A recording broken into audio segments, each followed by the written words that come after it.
যারা কিউবেজে একদম নতুন, কিউবেজে নতুনদের জন্য কীভাবে বেসিক সেটিংসটা করতে হয়, যদিও এরকম ভিডিও ইউটিউবে অনেক হাজার হাজার আছে। তো আমি আমার সুবিধার্থে আমি যেভাবে দেখায় দেই সেটা হচ্ছে যে আমি প্রথমে কিউবেজটা ওপেন করলাম। অবশ্যই সাউন্ড কার্ডটা, যেই সাউন্ড কার্ডই থাকবে না কেন, ড্রাইভার ইনস্টল করতে থাকতে হবে। ড্রাইভার ইনস্টল করে না থাকলে পাবে না। যেমন এটার নাম ফোকাস লাইট সাউন্ড কার্ড, এই ফোকাস লাইট আমরা ইনস্টল করছি। এরপরে আমরা একটা প্রজেক্ট নিলাম, ব্ল্যাঙ্ক প্রজেক্ট আমি আপাতত এখানে রাখলাম।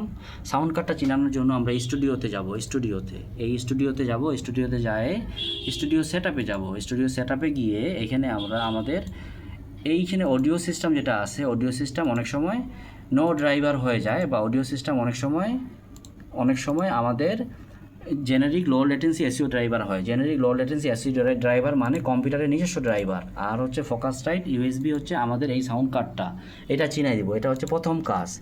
চিনাই দেওয়ার পরে ওকে দিব। ওকে দেওয়ার পরে আমাদেরকে যেটা করতে হবে, কম্পিউটারের কিবোর্ডে ফাংশন F4 চাপ দিতে হবে। F4 চাপ দিলে এটা আসবে, F4 চাপ দিলে এটা আসবে। কোথায়?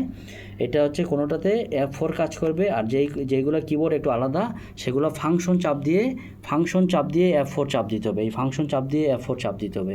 এক একটা কিবোর্ডে এক এক রকম। যে আমরা এই যে এটা চাপলে আসতেছে। আসার পরে আমরা যেটা করব, আউটপুটটা আমাদের আউটপুট স্পিকারে আসে, ঠিক আছে। ইনপুট অনেক সময় এখানে থেকে যদি চলে যায়, আউটপুট যদি না দেখায়, তখন চিনাই দিতে হবে এই আউটপুট।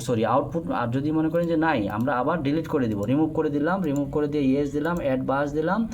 আউটপুটটা স্টুডিও, দুই পাশে যেহেতু আউটপুট যাবে এই জন্য স্টুডিও।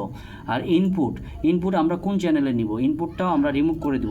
ইনপুটও আমরা রিমুভ করে দিব। রিমুভ করে দিয়ে অ্যাড বাস দিব। সময় লাগতেছে একটু, না হ্যাং করছে নাকি, বোধহয় হ্যাং করছে। আচ্ছা, হ্যাং করছে।